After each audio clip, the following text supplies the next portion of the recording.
నానా ఏమైంది? చెప్పు నానా ఏమైంది? నానా పామా? ఎక్కడ్రా? పామా? ఎక్కడ? ఎక్కడ నానా? అదిగో.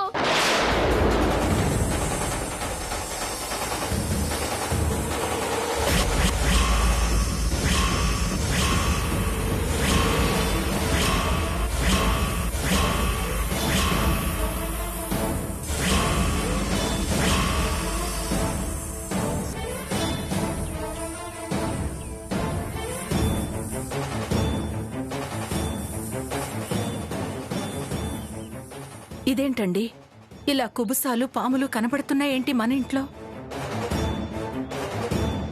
గురువుగారు వచ్చి శ్యామ చేత వట సావిత్రి వ్రతం చేయిస్తున్నారు కదా, అయినా ఇలా జరుగుతుందేంటి? ఆ వ్రతంలో ఏమన్నా అపచారం జరిగిందేమో.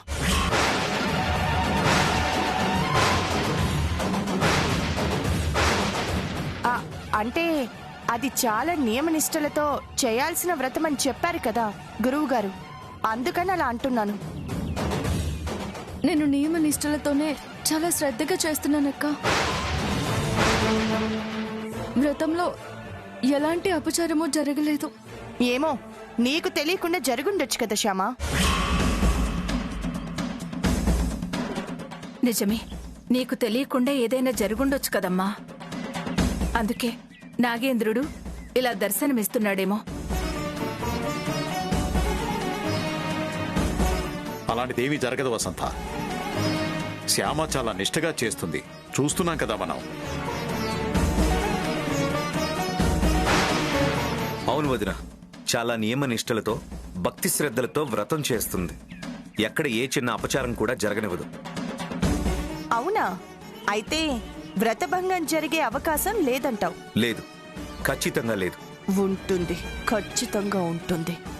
అత్తయ్య, మీరేం కంగారు పడకండి. గురువుగారు చెప్పినట్టు వట సావిత్రి వ్రతాన్ని ఏ అపచారం జరగకుండా నేను పూర్తి చేస్తాను అత్తయ్య. ఇంకా భయపడతావేంటి వసంత? నీ కోడలు నీకంత భరోసా ఇస్తుంది కదా, ధైర్యంగా ఉండు. నాన్నా, నువ్వు అక్కడవే బయట ఆడుకోవద్దు. పదండి, లోపలికి వెళ్దాం. పదండి. పద నాన్నా. పద.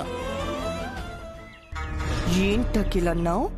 వ్రతభంగం జరగదా? ఎలా జరుగుతుందో చూడు.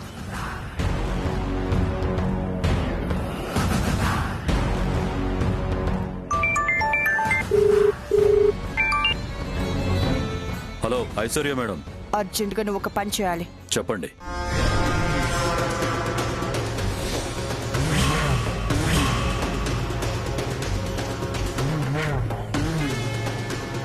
అలాగే మేడం. ఓకే. రేయ్, బండిదీరా. శ్యామ, ఇప్పుడు నేను విసురుతున్న వలలో గ్యారెంటీగా పడతా. నేను మామూలుగా లేచి తిరుగుతానని గాని, ఇలా బయటకొచ్చి పనులు చేసుకోగలనని కానీ కల్లో కూడా అనుకోలేదు హరిప్రియ. అంతా మన శ్యామ పుణ్యం అండి. అవును, తన పుణ్యమే. తను నాకు ఖరీదైన వైద్యం చేయించడంతో శవంలా మంచం మీద పడుండాల్సిన నేను మనిషిలా లేచి తిరగలుగుతున్నాను. శ్యామ రుణం ఎలా తీర్చుకోవాలో నాకు అర్థం కావట్లేదు. అదేంటండి అలా మాట్లాడతారు? అయినా తండ్రి కూతుళ్ల మధ్య రుణం ఏముంటుంది? ఉంటుంది హరిప్రియ, మా తండ్రి కూతుర్ల మధ్య రుణం ఉంటుంది. నవమాసాలు మోసి బిడ్డకు జన్మనిస్తుంది తల్లి. ఆ తల్లి రుణం బిడ్డ జన్మలో తీర్చుకోలేదు. అలాగే నాకు పునర్జన్మనిచ్చిన శ్యామ రుణం కూడా నేను ఈ జన్మలో తీర్చుకోలేను.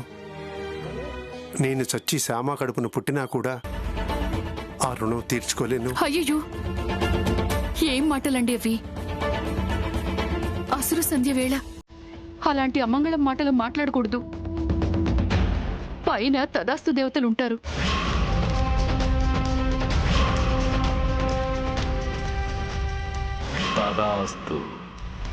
నిజంగా పైనున్న దేవతలు తదాస్తు అని నేను శ్యామ కడుపున పుడతాను అంటే ఈ క్షణంలో చచ్చిపోమన్నా నేను ఆనందంగా చచ్చిపోతాను. చావడానికి ఎందుకురా తొందరపడుతున్నావు? నేనున్నాను కదా, నేను చూసుకుంటానులే. ఇలాంటి పిచ్చి మాటలు మాట్లాడితే నేను మీతో మాట్లాడను. మంచాన పడ్డప్పటి నుంచి మీకు ఇలాంటి పిచ్చి మాటలు మాట్లాడడం బాగా అలవాటైపోయింది. అది కాదు హరిప్రియ. మీరు ఇంకేం మాట్లాడకండి.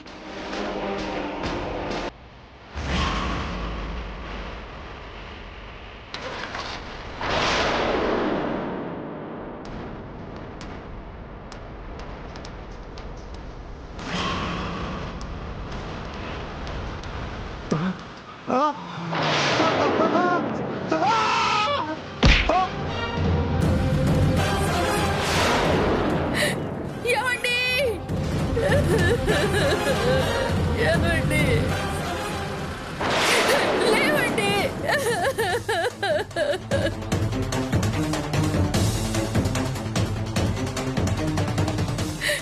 ఏమండి?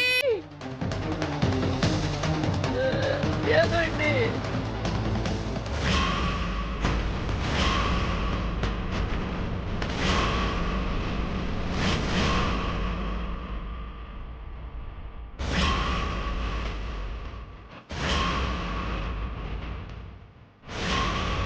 ఈ పాటికి శ్యామకు ఫోన్ రావాలే, ఇంకా రాలేదేంటి?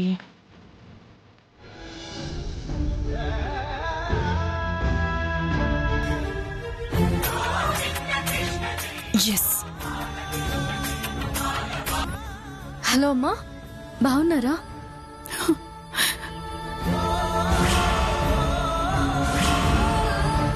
నాన్నగారు ఎలా ఉన్నారమ్మా?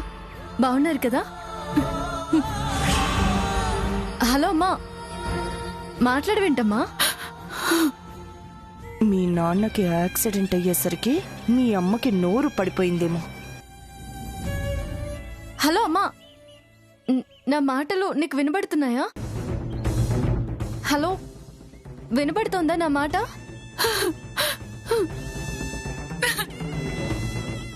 అమ్మా, ఏంటమ్మా ఏడుస్తున్నావు? హలో అమ్మా, ఏమైందమ్మా? ఎందుకు ఏడుస్తున్నావు? చెప్పమ్మా, ఏమైందమ్మా? నాన్న ఎలా ఉన్నారు? మీ నాన్నగారికి నాన్నగారికి ఏమైంది? మీ నాన్నగారికి యాక్సిడెంట్ అయిందమ్మా.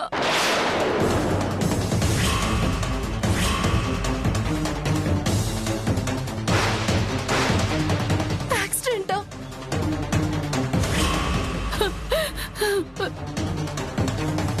అమ్మా, నువ్వేం భయపడకమ్మా. నాన్నగారికి ఏం కాదు, నువ్వు ధైర్యంగా ఉండు. అమ్మా అమ్మా, ఊరుకోమ్మా.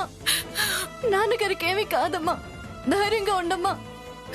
ఏమోనమ్మా, మీ నాన్నగారి నా పరిస్థితిలో చూస్తుంటే నాకు కాళ్ళు చేతులు ఆడడం లేదు. నువ్వు వెంటనే బయలుదేరి హాస్పిటల్కి వచ్చేయమ్మా. వ్రతం పూర్తయ్యే వరకు ఇల్లు కదలకూడదు.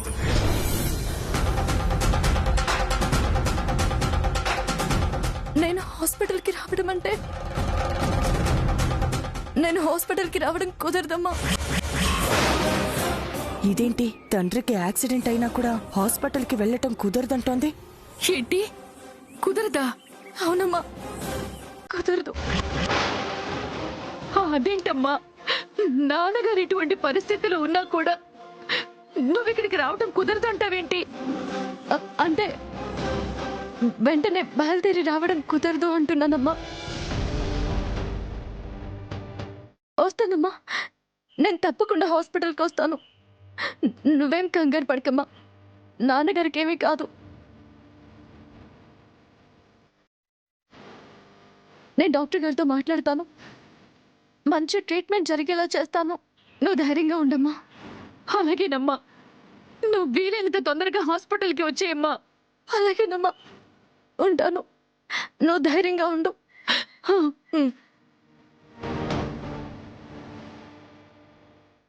ఇదేంటి, కన్న తండ్రికి యాక్సిడెంట్ అయినా కూడా శ్యామ నిష్టగా ఇల్లు కదలకుండా ఇంట్లోనే ఉండిపోయింది. ఎలా దీన్ని బయటికి పంపించాలి?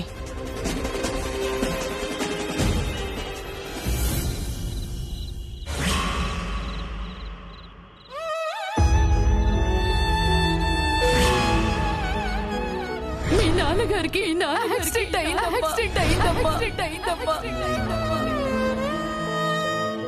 ఏంటి కన్నయ్య ఇది? ఎందుకు ఇలా చేసావు? ఈ ఇంటి కనిష్ట సంతానానికి ఉన్న దోషాలన్నీ పోగొట్టి ఆయన్ని కాపాడుకోవడం కోసం వటసావిత్రి వ్రతం చేస్తున్నాను. ఈ వ్రతం పూర్తయ్యేంత వరకు నేను ఈ ఇంటి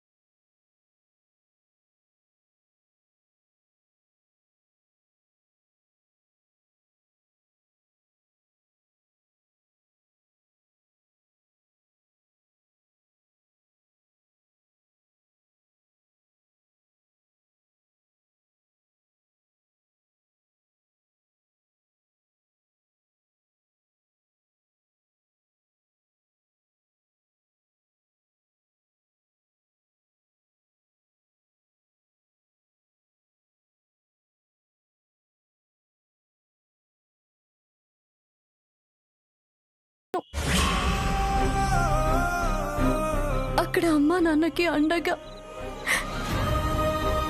నువ్వే ఉండాలి కన్నయ్య. నాన్న తొందరగా కోలుకునేలాగా నువ్వే చేయాలి. అమ్మకి ధైర్యం నువ్వే చెప్పాలి.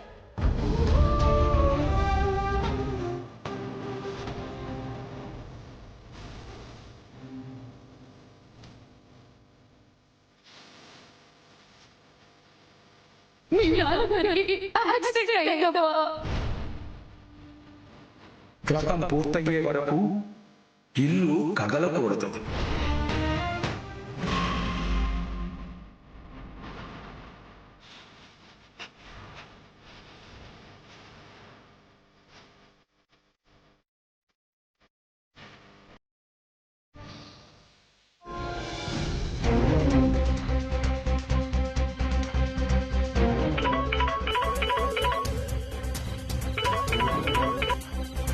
హలో హలో, నమస్కారం డాక్టర్ గారు.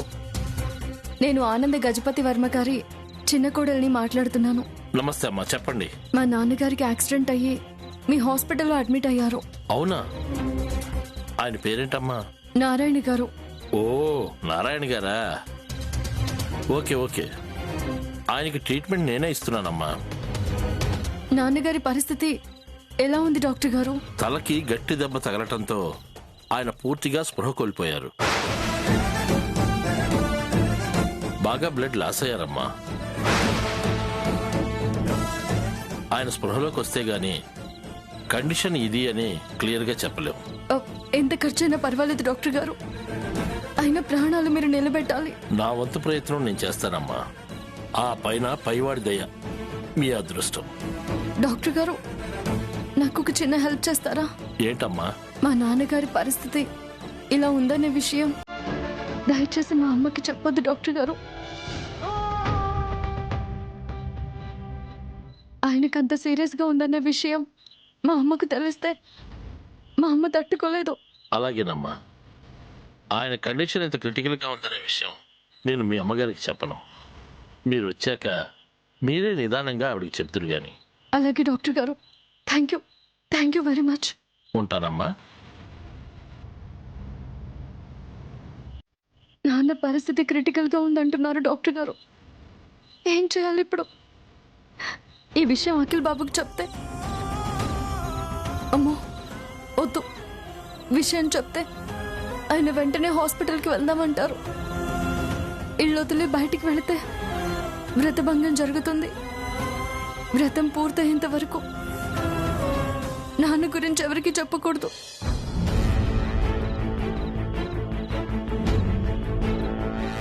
నేను వస్తానని పాపం అక్కడ అమ్మాయి ఎదురు చూస్తూ ఉంటుంది.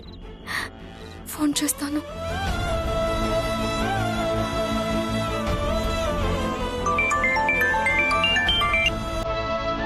హలో అమ్మ శ్యామ, బయలుదేరావా? లేదమ్మా, కొంచెం టైం పడుతుంది. ఇప్పుడే డాక్టర్ గారితో మాట్లాడానమ్మా. ఏమన్నారమ్మా? కంగారు పడాల్సింది ఏం లేదని చెప్పారమ్మా. మంచి ట్రీట్మెంట్ కూడా ఇస్తున్నామని చెప్పారు. కానీ ఆయన ఇంకా స్పృహలోకి రాలేదమ్మా. వస్తారమ్మా, నాన్నగారు స్పృహలోకి వస్తారు. ఆయనకి వాడుతున్న మందులో కొంచెం మత్తుగా ఉంటాయంట. ఆ మత్తు తగ్గాక ఆయన స్పృహలోకి వస్తారమ్మా. అవునా?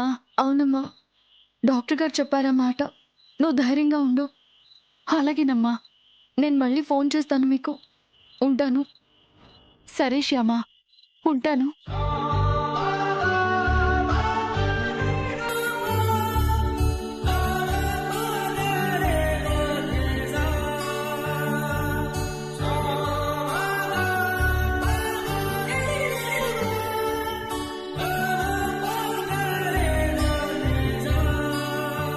కన్నయ్య, నాన్నని కాపాడే బాధ్యత నీదే కన్నయ్య, నీదే.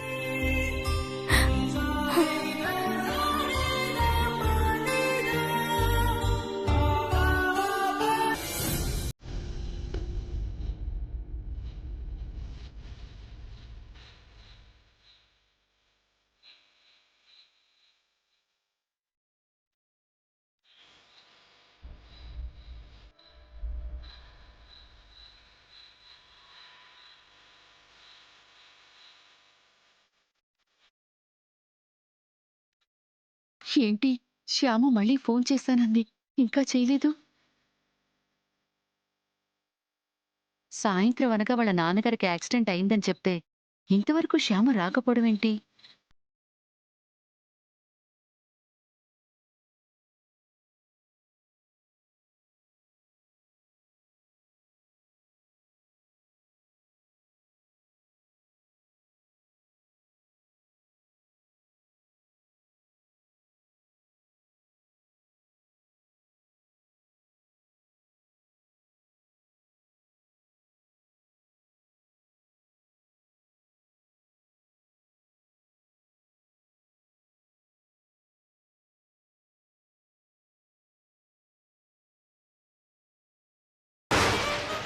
రేపా? రేపు రావటం ఏమిటమ్మా? మీ నాన్నగారి పరిస్థితి అలా ఉందని తెలిసి, ఇక్కడ నేను ఒక్కదాన్ని ఉన్నానని తెలిసి కూడా రేపొస్తానంటావేంటమ్మా? అది కదమ్మా, అది నేను రాలేని పరిస్థితుల్లో ఉన్నానమ్మా. రాలేని పరిస్థితా? ఏమైంది శ్యామా? కంగారు పడకమ్మా, కంగారు పడుకో. నేను ఇవాళ వట సావిత్రి వ్రతం చేస్తున్నానమ్మా. ఈ వ్రతం చాలా నియమనిష్టలతో చేయాలమ్మా.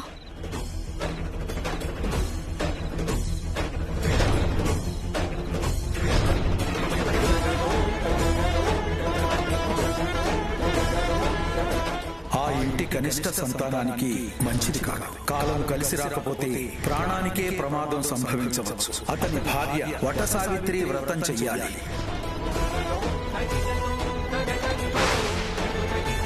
అదమ్మ పరిస్థితి. వ్రతం పూర్తయ్యేంత వరకు నేను ఇల్లు కదలడానికి లేదు. కదిలితే చాలా పెద్ద ప్రమాదం. అందుకే నాన్నగారికి యాక్సిడెంట్ అయిందని తెలిసినా కూడా రాలేకపోయాను. నన్ను క్షమించమ్మా, దయచేసి నన్ను క్షమించు. అయ్యయ్యో, అదేంటమ్మా అలా మాట్లాడతావు? నువ్వు మాత్రం వ్రతం చేస్తూ మధ్యలో ఎలా వదిలేసొస్తావు? పర్లేదమ్మా, పర్లేదు. రేపు వ్రతం పూర్తయ్యాకే రా. అమ్మ శ్యామ, ఒక్క విషయం మాత్రం గుర్తుపెట్టుకో. ఎటువంటి పరిస్థితులు ఎదురైనా, ఎటువంటి వార్త నువ్వు వినాల్సి వచ్చినా నువ్వు మాత్రం వ్రతభంగం కానివద్దమ్మా. నియమ నిష్టలతో ఆ వ్రతాన్ని పూర్తి చెయ్యి. అల్లుడు గారు నిండు నూరేళ్లు చల్లగా ఉండేలా చూసుకో. అలాగేనమ్మా. రేపు వ్రతం పూర్తయ్యాక నేను హాస్పిటల్కి వస్తాను. ఈ లోపేమైనా అవసరమైతే వెంటనే ఫోన్ చేయమ్మా. అలాగేనమ్మా. నువ్వు డాక్టర్ గారితో మాట్లాడావు కదా, ఇక వాళ్ళు చూసుకుంటారులే. నువ్వు మా గురించి ఏమీ ఆలోచించకుండా ప్రశాంతంగా వ్రతం పూర్తి చేయమ్మా. అలాగేనమ్మా. ఉంటానమ్మా.